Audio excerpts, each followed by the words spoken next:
क्या आपको ये पता है कि इंडियन प्रीमियर लीग आईपीएल विश्व की सबसे बेहतरीन सबसे बड़ी टी20 लीग का जन्म एक बगावत की वजह से हुआ था। Shah Rukh Khan and Preeti Zinta are some of the big names that have won bids for cricket teams in the Indian Premier League. If you talk about 200 million fans watching the IPL, you're talking about the single largest league in the world.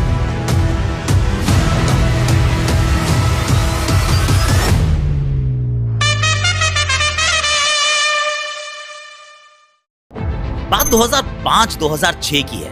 T20 cricket को काफी boards ने मान्यता देनी शुरू कर दी थी। England ने तो इस फॉर्मेट को ऑफिशियली अपना भी लिया था। ऑस्ट्रेलिया ने भी बिग बैश लीग की डिस्कशंस करनी शुरू की थी। लेकिन भारत अभी भी टी20 को सिर्फ पैजामा क्रिकेट जैसा ही मानता था। सोच ये थी कि टेस्ट और ओडीआई क्रिकेट क्रिकेटर्स को अच्छे से निखरने का मौका देते हैं। टी20 क्रिकेट सिर्फ माइंडलेस स्लॉगर्स का ही फॉर्मेट है।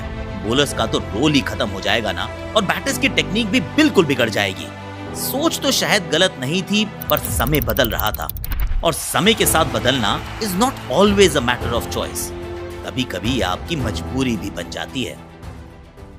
एक भारतीय बिजनेसमैन सुभाष चंद्रा ने बीसीसीआई का दरवाजा खटखटाया।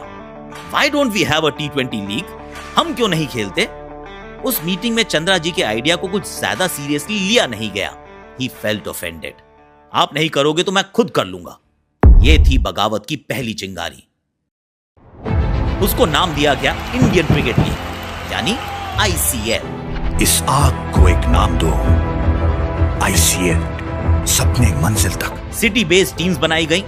वर्ल्ड आइकन्स जैसे ब्रायन लारा, इंजमाम उल हक को साइन भी किया गया। The great Kapil Dev Indian cricket league के ब्रांड एम्बेसडर भी बने। उनके आने से लेजिटिमेसी आ गई। साथ ही आए up and coming cricketers from India. Cricket खेलना सपना तो देखिए सबका होता है, पर खेलने के लिए मंच सबको नहीं मिलता है। और हमें भूलना नहीं चाहिए कि टी20 क्रिकेट को सूट करने वाले स्टाइल की उस जमाने में कोई कद्र भी ज्यादा नहीं थी। इंडिया के डोमेस्टिक वनडे क्रिकेट में भी वही लोग ज्यादातर खेलते थे जो रणजी ट्रॉफी में अच्छा करते थे। आईसीएल ऑफिशियली तो एक बगावत थी, पर इन क्रिकेटर्स के लिए बन गई एक वरदान। लीग के पास पैसा, sponsors, legends of the game and scores of cricketers थे। फिर क्या था, इवन रणजी खेलने वाले खिलाड़ी भी आईसीएल की चमक और पैसे को इग्नोर नहीं कर पा रहे थे। मास एक्सोडस होने लगा। इंडिया का रोबस्ट डोमेस्टिक स्ट्रक्चर और उसकी इंपॉर्टेंस पहली बार खतरे में नजर आई। BCCI acted fast. आईसीएल को अनऑफिशियल घोषित किया गया। स्टेडियम एक्सेस डिनाई की। प्लेयर्स को बता दिया गया, if you are not with us, you are against us. सबको साइड्स चूज करनी थी। बहुत टर्मोइल था इंडियन डोमेस्टिक क्रिकेट में उस समय।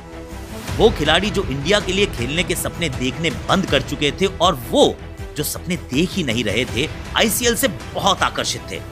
बीसीसीआई ने आईसीएल में भाग लेने वाले क्रिकेटर्स को भी बैन किया। लेकिन आईसीएल की popularity was there for everyone to see. काफी और इंटरनेशनल प्लेयर्स ने भी साइन किया। इंटरनेशनल टीम्स को भी ऐड कर लिया था अब लीग ने। टी20 एज अ फॉर्मेट की पॉपुलैरिटी किसी से छुपी तो नहीं थी। आईसीसी ने भी रियलाइज किया और इनॉग्रल टी20 वर्ल्ड कप करवाने का फैसला किया। इंडिया अभी भी डिनायल मोड में ही था। वी वर स्टिल कैंपेनिंग कि टी20 इंटरनेशनल क्रिकेट को राशन किया जाए, लिमिटेड मैचेस खेले जाएं, और जब भारतीय सीनियर प्लेयर्स ने टी20 फॉर्मेट खेलने में थोड़ी सी रिलक्टेंस जताई, तो बीसीसीआई ने बेझिझक युवा एमएस धोनी की कप्तानी में एक टीम साउथ अफ्रीका भेज दी। वो टीम शायद चैंपियनशिप जीतने के मंसूबे से नहीं भेजी गई थी, लेकिन अंत में बनी चैंपियन। भारत ने पाकिस्तान को हराकर ट्रॉफी जीती और बने वर्ल्ड चैंपियन एक ऐसे फॉर्मेट में जिससे हम सौतेला बर्ताव कर रहे थे। लेकिन महेंद्र सिंह धोनी की टीम की वो ऐतिहासिक जीत और आईसीएल नाम की बगावत ने बीसीसीआई को एनकरेज किया कि अपनी एक लीग लॉन्च की जाए। And that's how the biggest cricket league in the world was born. TLF Indian premier league पेश करते हैं क्रिकेट का कर्म युद्ध। 8 टीमों के बीच धुआंधार लड़ाई। आईपीएल का आगमन हो चुका था and cricket was never the same again.